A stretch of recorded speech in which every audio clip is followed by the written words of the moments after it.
Hola chiquillos, ¿cómo están? Eh, Espero que estén descansando y que estén también lidiando un poco con este encierro que es difícil acostumbrarse, pero la verdad es que es necesario y pues vamos a aprender que es cosa de rutinas, ¿ya? Así que lo importante es mantenerse en su casa, ¿cierto? No salir y evitar lo posible el contagio del virus. Chiquillos, bueno, básicamente lo que quiero mostrarles es hacer un análisis de la lectura que yo les mandé, que es un texto de Francisco Varela, de un libro que se llama El fenómeno de la vida. Este librito acá, que yo me compré hace un año, unos 2 años, eh, donde hay un capítulo súper interesante para poder introducirnos a los organismos celulares. ¿Ya? Y una teoría muy interesante, puesto que la persona que ideó esto eran dos chilenos, Humberto Maturana, que es muy conocido, y Francisco Varela, que en paz descanse, falleció por un cáncer, pero es uno de los científicos chilenos, fue uno de los científicos chilenos más interesantes sus planteamientos en cómo concibe los organismos vivos, en cómo a partir de eso hace modelaciones, utiliza las matemáticas, y a partir de eso él intenta responder la pregunta desde la ciencia y desde de la biología y desde las ciencias cognitivas, ¿cierto? El cómo se genera la mente. Entonces va desde algo muy pequeño, de un nivel muy pequeño que a nivel celular, que son los organismos vivos, pasa después por el sistema nervioso y llega en sus últimos días, él trató de estudiar, ¿cierto?, la conciencia y la mente humana. Fue amigo del Dalai Lama, fue al Tíbet, hizo conferencias, una persona con una carrera bastante interesante y un poco olvidado por los científicos chilenos, pero su aporte o sea, desde mi punto de vista es uno de los científicos más interesantes que Chile ha tenido. Bueno, a partir de este texto vamos a hacer el análisis ya correspondiente a esta teoría para responder una pregunta. Por lo tanto, vamos a tratar de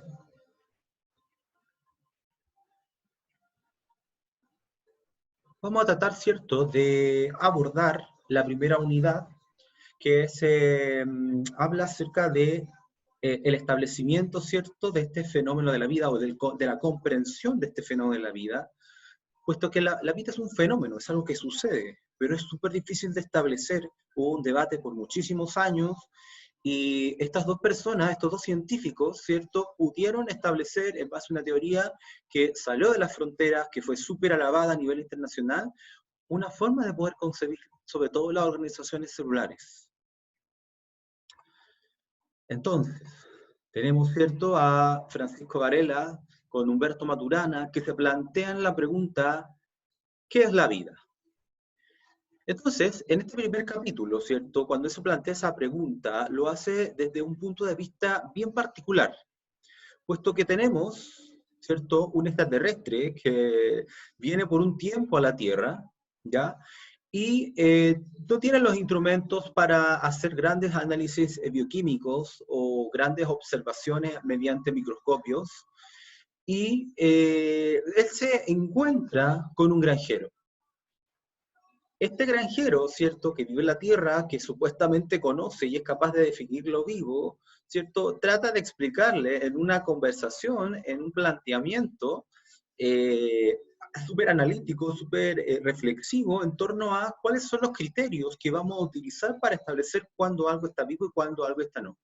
Entonces se da esta relación, ¿ya? Esta relación, ¿cierto? Y de una forma muy didáctica, Francisco Varela lo que hace es tratar de que el lector, o sea, ustedes, nosotros, la audiencia, podamos entender y meternos desde lo más simple hacia lo más complejo, este concepto en torno a las organizaciones celulares.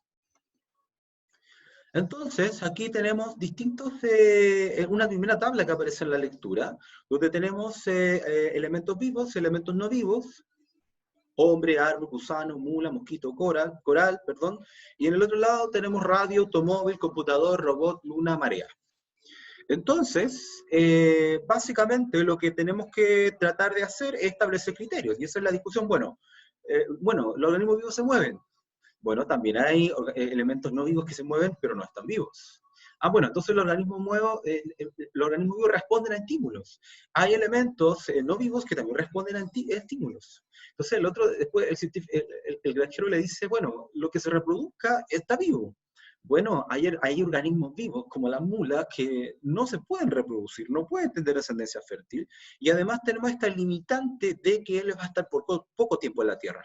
Entonces debe existir algún otro criterio a nivel básico que permita comprender, ¿cierto?, cuál es esta característica que va a definir lo vivo versus lo que no lo es. Entonces surge este planteamiento, si usted va leyendo el texto, este planteamiento de la autopoiesis. Fíjese en la presentación. Tenemos ese dibujo, ese esquema, donde tenemos estas dos manitos que están dentro de un cuadro, ¿ya? Y que se están dibujando a sí mismas, ¿ya? Entonces, esa imagen, bueno, artística, ¿cierto?, ya nos da una luz de lo que podría tratarse la autopoiesis, pero a nivel de organismos celulares. Entonces, básicamente es una forma de poder establecer lo vivo sin recurrir a la teoría evolutiva o a la teoría de la genética. Que la teoría de la genética, para yo establecer que algo es vivo, tengo que analizarla desde un tiempo 1 hasta un tiempo 2, un tiempo 3, ¿cierto? Y ver si hay descendencia o no, y si hay descendencia cambia o no cambia. Entonces, ese es un punto de vista, ¿cierto? Desde la teoría evolutiva, desde la genética. Pero acá lo que queremos tratar de establecer es entender lo vivo desde una organización. Entonces, aquí se plantea autopoiesis, ¿cierto?, como una teoría que a nivel molecular explica cómo las organizaciones celulares, de estas organizaciones celulares surge la vida. Cuando estas organizaciones celulares se organizan de una determinada forma, se mantienen en el tiempo y se autoproducen sus componentes, o se autorregeneran, se autoproducen, se automantienen, y estamos hablando de una organización viva. Pero antes de entrar a explicar esto, ¿cierto?, de lo que es, tenemos que partir por lo básico para ir profundizando el concepto. Porque si uno le explica esto a una persona que no tiene mucha idea, lo que va a pasar es que, y va a decir, qué interesante, ¿no? Entonces, la idea es que nosotros podamos hacer entender a alguien de este concepto desde elementos simples, vamos a ir complejizándolo hasta entenderlo de forma más integrada y de forma más profunda también. Entonces, en el libro, el autor comienza, ¿cierto?, de un modelo conceptual. Un modelo conceptual es una forma, bueno, acá tenemos un esquema, ¿cierto?, que representa cómo las organizaciones vivas se mantienen, o se organizan, ¿ya? Y tenemos que una organización viva, como lo planteaba Varela, ¿cierto?, y Maturana, es necesariamente una organización que primero tiene un límite, ¿ya? Un límite. O sea, un límite es algo que separa un espacio de otro espacio. En este caso tenemos un espacio que está por fuera de un espacio que está dentro. Y este límite está compuesto por ciertas moléculas. Entonces, esta organización viva es una unidad, ¿cierto?, termodinámica, ¿ya? Es un sistema termodinámico. Es decir, supongamos que A es un nutriente que viene desde afuera, que aporta con materia, ¿cierto? Y aporta con energía, y ya se va a transformar, ¿cierto?, en otra cosa, gracias a una serie de reacciones químicas que están dentro de esta organización, y va a formarse en ese, que es un componente de esta organización. ¿Ya? Ese forma parte, en este caso, del límite. Después ese, con el tiempo, producto de estas interacciones y esta forma que tiene el organismo vivo de organizarse, en conjunto con las alteraciones del medio externo, ¿cierto?, se transforma en P. Y P es un componente que no es parte de la organización, por lo tanto, ¿cierto?, es reemplazado. Por lo tanto, tenemos elementos que ingresan, nutrientes, se transforman en componentes que son útiles para la organización, y salen, ¿cierto?, estos desechos o estos elementos que ya no son útiles. Entonces, cualquier organización que tiene la capacidad, como he dicho, de transformar esta materia y esta energía en un proceso que va a automantener, autorregenerar, ¿cierto?, la organización viva, vamos hablando de una organización autopoiética. Y como organización autopoiética es necesariamente una unidad, ¿cierto?, que surge una propiedad emergente que se conoce como la vida. Ahora, nosotros añadimos mayor complejidad a ese modelo, ¿cierto? Esto ya se parece un poquito más a las típicas células tradicionales, ¿no? Sigue teniendo, ¿cierto?, el límite, es capaz de ingresar nutrientes y energía, ¿cierto? Esos nutrientes y energía van a ser utilizados en una red de reacciones químicas y que van a formar moléculas que van a mantener, ¿cierto?, esta organización en el tiempo. Fíjense que no he hablado de reproducción, ¿ya? No es necesario la reproducción para concebir algo como vivo. Ya no necesariamente hay organismos que son estériles, pero aún así están vivos, ¿ya? Entonces, lo importante es que esta unidad, esta organización de moléculas, ¿cierto?, ordenada, que tiene una cierta estructura, ¿cierto?, se mantiene en el tiempo. Y que tiene o no la capacidad de reproducirse, ¿cierto? Entonces, ahí vamos complejizando el modelo, ¿cierto?, de organismo vivo. Fíjense que los componentes que ingresan se van transformando en una serie de otros componentes.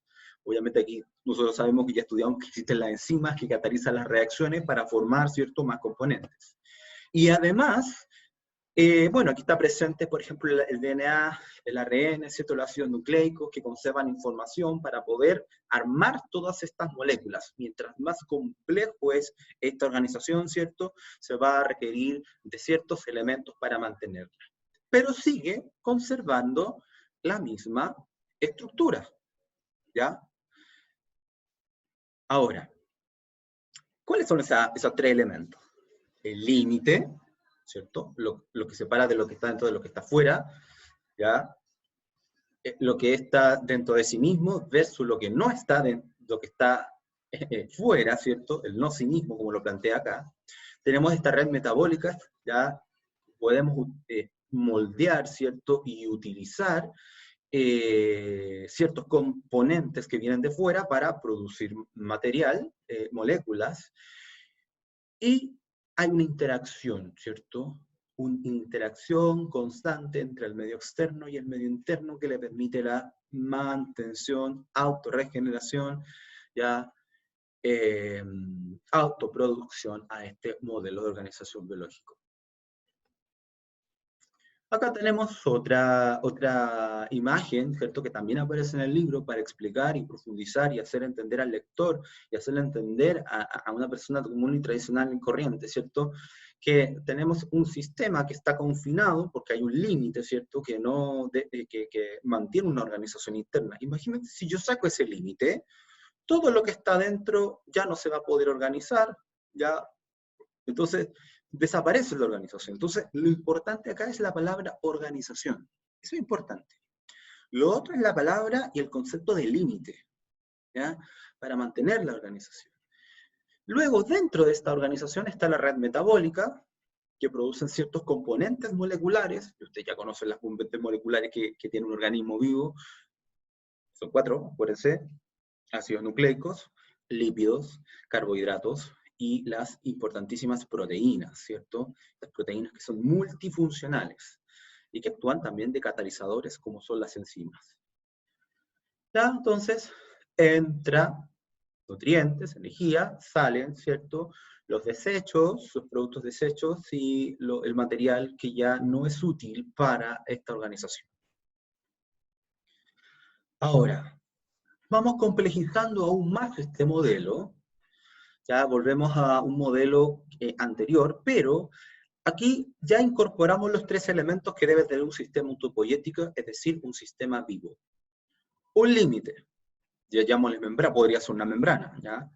Una red metabólica que funciona dentro de ese límite. O sea, la red metabólica que está, estas reacciones químicas que están sucediendo al interior, están sucediendo porque existe un límite. Sin el límite, esto se desarma. Y hay interacciones, ¿ya? Hay una interdependencia entre el límite y el metabolismo. Porque si no hay metabolismo, este límite no se puede reparar. Y si no hay límite, estas reacciones químicas no pueden suceder.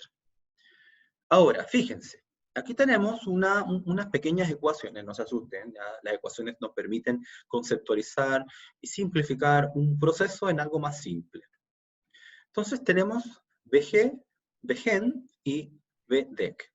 VGen se refiere a la síntesis o construcción, ¿cierto?, o fabricación de moléculas, y DEC se refiere a la destrucción o degradación de ciertas moléculas, es decir, moléculas que ya no son funcionales para esta organización.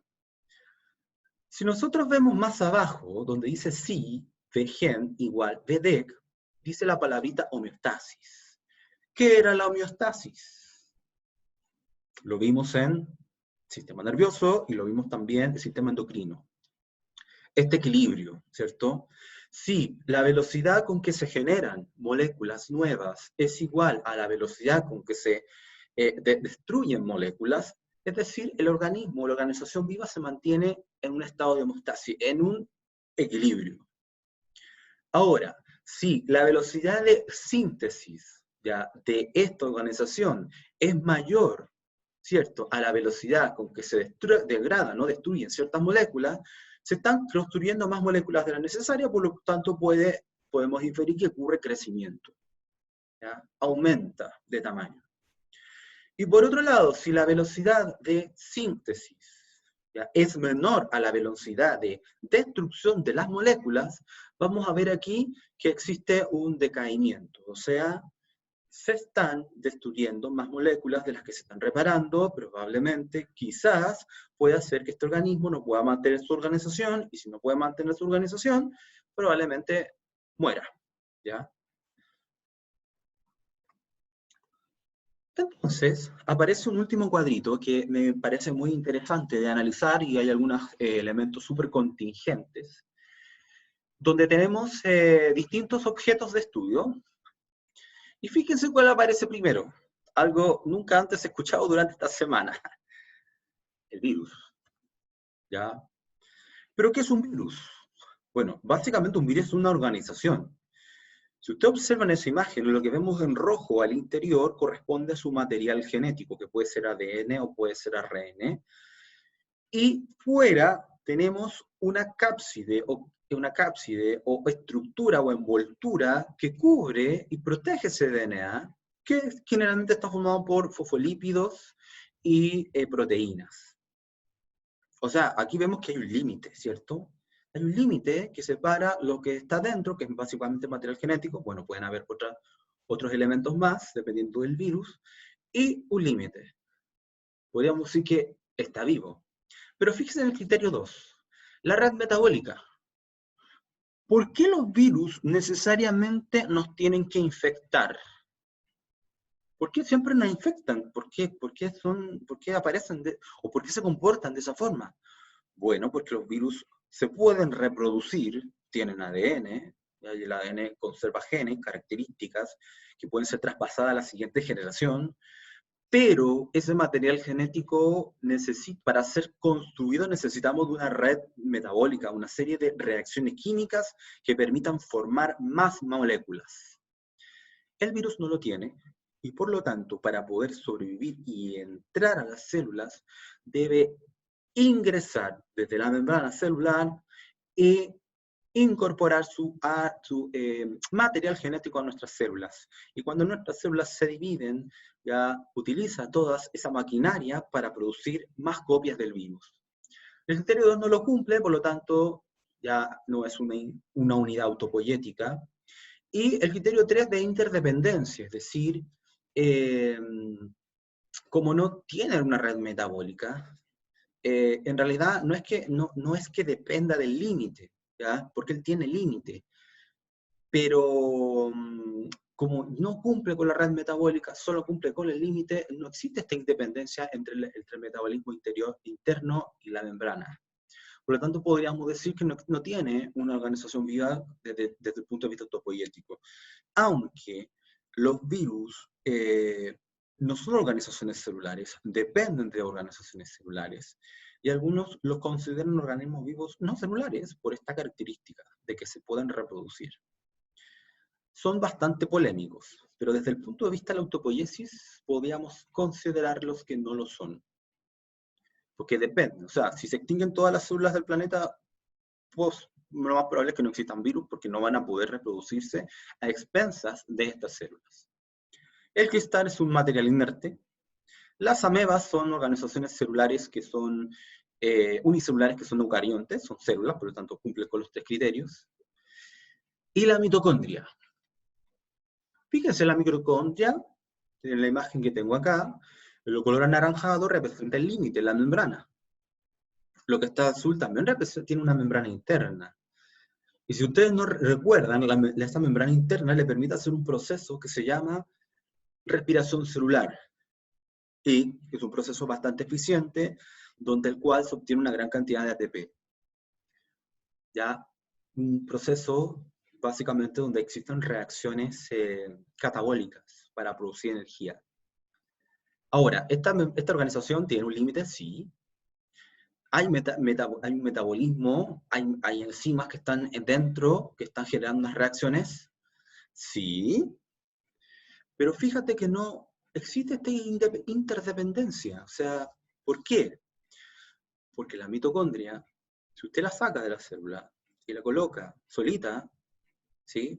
Lo más probable es que no se pueda automantener y autorregenerar, porque es un elemento que forma parte de esta organización que se llama célula eucarionte y que depende de otros organelos y de otras estructuras que están dentro de la célula, ¿cierto?, para poder mantenerse, ¿ya? Por lo tanto, tiene una interdependencia. Entonces, forma parte, pero por sí sola no constituye una organización viva. ¿Ya? Y bueno, la sección de ADN, ¿ya? Es una molécula orgánica, ¿sí? Pero no puede cumple con los 3 criterios. Entonces, ahí nosotros podemos establecer inmediatamente si es una organización autopoyética o no lo es. Entonces, volviendo a este ejemplo del extraterrestre y volviendo a este ejemplo del poder concebir una organización viva, ya desde su organización, valga la redundancia, tenemos que cumplir con estos 3 criterios. Ahora, perdón, me voy a devolver, ¿ya? Y les quiero mostrar algo. Fíjense que acá este es un modelo computacional donde tenemos una organización. Fíjese. Lo que está en amarillo claramente vendría siendo el límite, y lo que está en las pelotitas rojas vendría siendo el medio externo. Fíjense lo que va sucediendo. ¿Ya? Hay elementos que van entrando, ¿ya? Hay elementos que están dentro que son distintos a los que están afuera.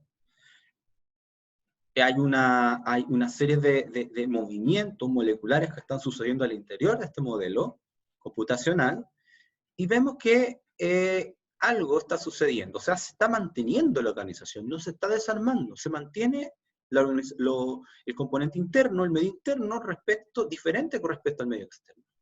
Y van ingresando de forma, obviamente, selectiva, ciertos elementos que son utilizados, ¿cierto?, para mantener esta organización.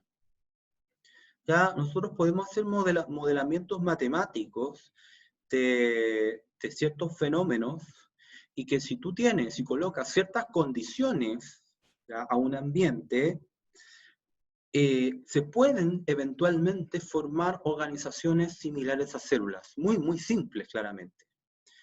Y que si se mantienen estas organizaciones porque son capaces de autoproducirse y automantenerse y utilizar los nutrientes y la energía y transformarlos, ¿cierto?, para mantenerse, podríamos estar hablando de organizaciones vivas. Por lo tanto, en el origen de la vida, en la biología, hace mucho tiempo que se desechó la idea de Dios. No necesitamos un Dios para crear vida, ¿ya? ¿Cierto? Porque si tú colocas las condiciones necesarias, tú eventualmente las moléculas pueden organizarse y a partir de esa organización que se mantiene surge, ¿cierto?, el fenómeno de lo vivo, esta propiedad emergente.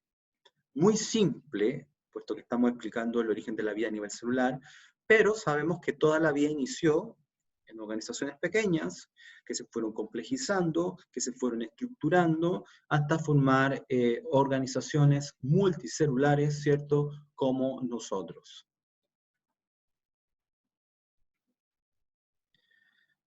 Ahora, básicamente, lo que van a hacer es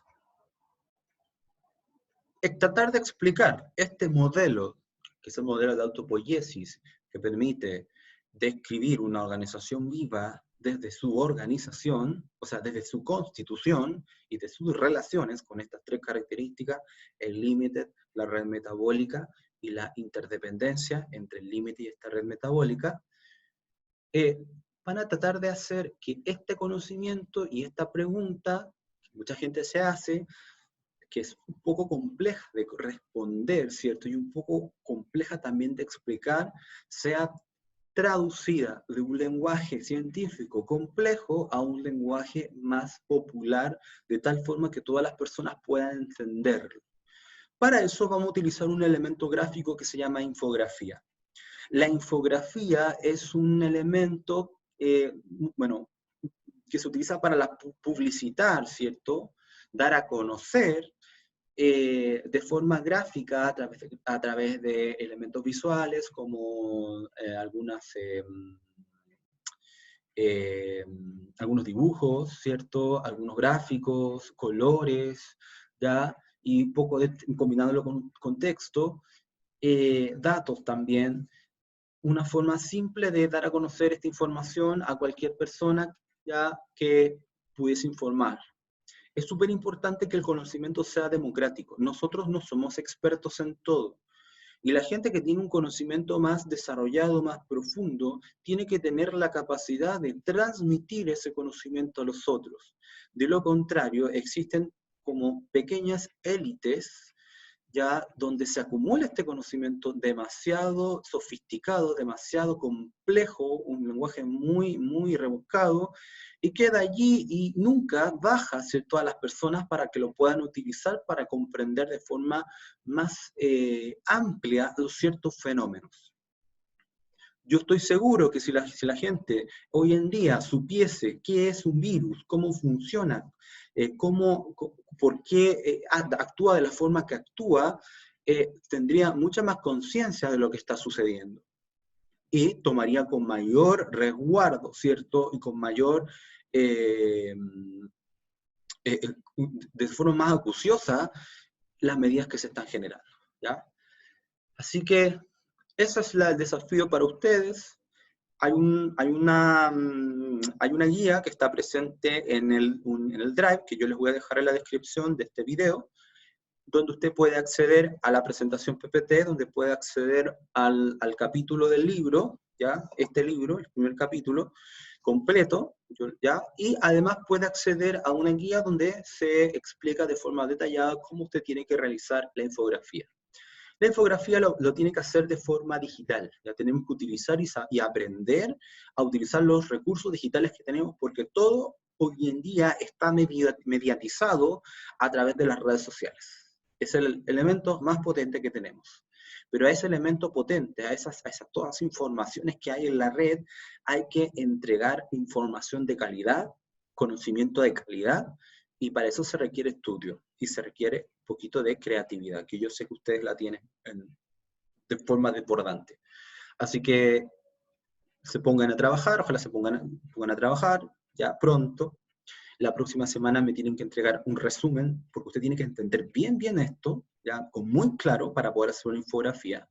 Y luego me va a mandar un diseño, que puede ser hecho a mano, o puede ser hecho así, mira, profesor, vamos a hacerlo de esta forma, vamos a utilizar de tal forma la información, vamos a utilizar estas palabras, vamos a reemplazar esta palabra muy complicada por esta otra palabra, y así nosotros vamos a dar a conocer, ¿cierto?, este modelo de explicación, ¿cierto?, acerca de la interrogante de qué es la vida.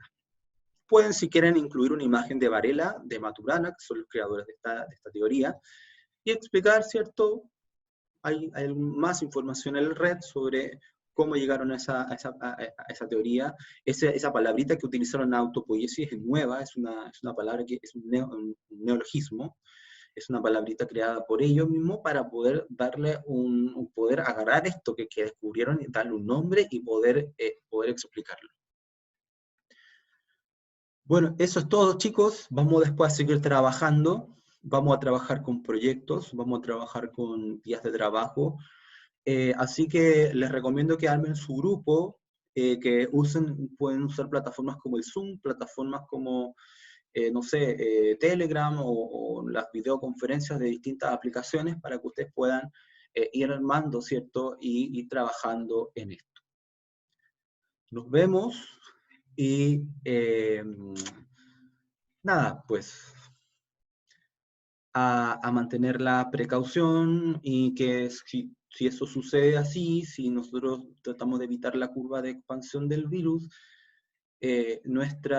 podemos salir luego de esto y poder retomar con mayor normalidad, ¿cierto?, la continuidad de las clases. Eso, chiquillos, así que nos vemos.